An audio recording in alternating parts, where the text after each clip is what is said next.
हरियाणा के बीजेपी राज्यसभा सांसद रामचंद्र जांगड़ा ने पहलगाम आतंकी हमले को लेकर विवादास्पद बयान देकर सियासी हलचल मचा दी है। उन्होंने भिवानी में दिए गए अपने बयान में कहा कि हमले में अपने पति को खोने वाली महिलाओं में वीरांगना जैसा भाव नहीं था। उन्होंने कहा कि यदि महिलाएं हाथ जोड़ने के बजाय आतंकियों का मुकाबला करती तो मरने वालों की संख्या कम होती। जांगड़ा ने कहा कि महिलाओं को अहिल्याबाई होलकर और झांसी की रानी जैसी वीरता दिखानी चाहिए थी। उनके इस बयान को लेकर चारों ओर से तीखी प्रतिक्रियाएं देखने को मिल रही है। आपको बता दें कि विपक्षी दलों के नेताओं ने इसे बेहद ही असंवेदनशील और महिला विरोधी करार दिया है। समाजवादी पार्टी के प्रयागराज नेता संदीप विश्वकर्मा ने भी इस बयान की कड़ी आलोचना की है। उन्होंने कहा कि बीजेपी के नेता लगातार महिलाओं का अपमान करने वाले बयान दे रहे हैं और ये उनकी संकीर्ण मानसिकता को दर्शाता है।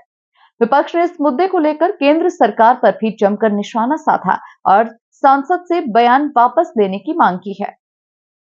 सभा के सांसद ये जो रामचंद्र जांगड़ा ने ये कोई पहली बार बयान नहीं दिया है। इसके पहले जब किसान का आंदोलन चल रहा था उस पर भी उन्होंने एकदम अभद्र टिप्पणी की थी किसानों के ऊपर कि वहाँ से 700 लड़कियाँ गायब हो गई। और मैं सिलसिलेवार से बता रहा हूँ कि विजय शाह जो भाजपा का ही मंत्री, उसने कहा कि कर्नल सोफिया आतंकवादियों की बहन है। आज तक उसको भाजपा से मंत्री पद से हटाया नहीं गया है। उसके बाद एक आते हैं जगदीश देवड़ा जो डिप्टी सीएम है मध्य प्रदेश के, उन्होंने कहा, उन्होंने तो कहना नहीं चाहिए, उसने कहा, उसके लिए सम्मान नहीं चाहिए, उसने कहा ये बात कि भारत की सेना और प्रधानमंत्री के चरणों में नतमस्तक है। और उसके बाद एक रामचंद्र जांगड़ा ने कहा कि जो भी वहाँ पे मृतक हुए, जैसे विनय नरवाल जो कर्नल लेफ्टिनेंट थे, उनकी पत्नी की वो हाथ जोड़कर निवेदन करती रहीं, उनके अंदर वीरांगना का भाव नहीं था।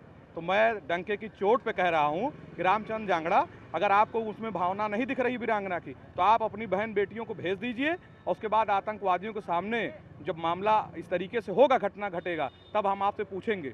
और ये जो गटर छाप बयान दिया जा रहा है भाजपा के द्वारा, ये जानबूझकर, ये सुनियोजित तरीके से दिलवाया जा रहा है। आज तक एक भी कार्यवाही नहीं हुई इन लोगों के ऊपर, न पार्टी से निकाला गया। और एक बयान और बता रहा हूँ, शिवराज सिंह जो मुख्यमंत्री थे भाजपा के, विजय शाह ने एक बयान उनकी पत्नी पर कहा था। उसने कहा था ये बात कि भाभी आप भैया के साथ हमेशा चलते हैं, कभी देवरों के साथ भी चला करिए। 10 दिन के लिए तुरंत पार्टी से निकाल दिया गया। मतलब एक महिला के लिए अगर एक बयान किया गया तो पार्टी से निकाला गया। और आज पूरे देश के मतलब कर्नल, लेफ्टिनेंट, उनकी पत्नी और जो भी दुर्घटना घटी पहलगाम में, उनकी पत्नियों के विषय में इस तरीके से कहा जा रहा है, ये बहुत ही निंदनीय है।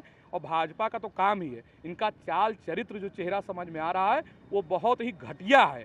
और इसके विषय में कोई भी शब्द बचा ही नहीं कि इससे निंदा की जा सकती है। और एक बात मैं जरूर कहूँगा कि राहुल गांधी ने केवल एक कौम के विषय में कहा था। 2 साल की उनकी सदस्यता रद्द, 2 साल से ऊपर की उनको सजा दी जाती, सदस्यता रद्द की जाती है। आप ये देखिए किस तरीके से देख सुन के आवाज महिलाओं के ऊपर जिस तरीके से लांछन लगाया जा रहा, अभद्र टिप्पणी की जा रही है।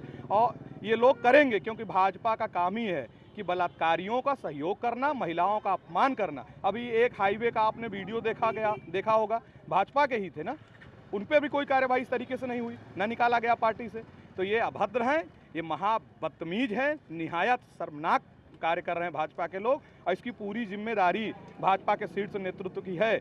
या तो पार्टी से उनको निकालें या तो मान लें कि जो भाजपा के बयान मंत्री दे रहे हैं वही मोदी जी का और अमित शाह का और योगी जी का बयान है।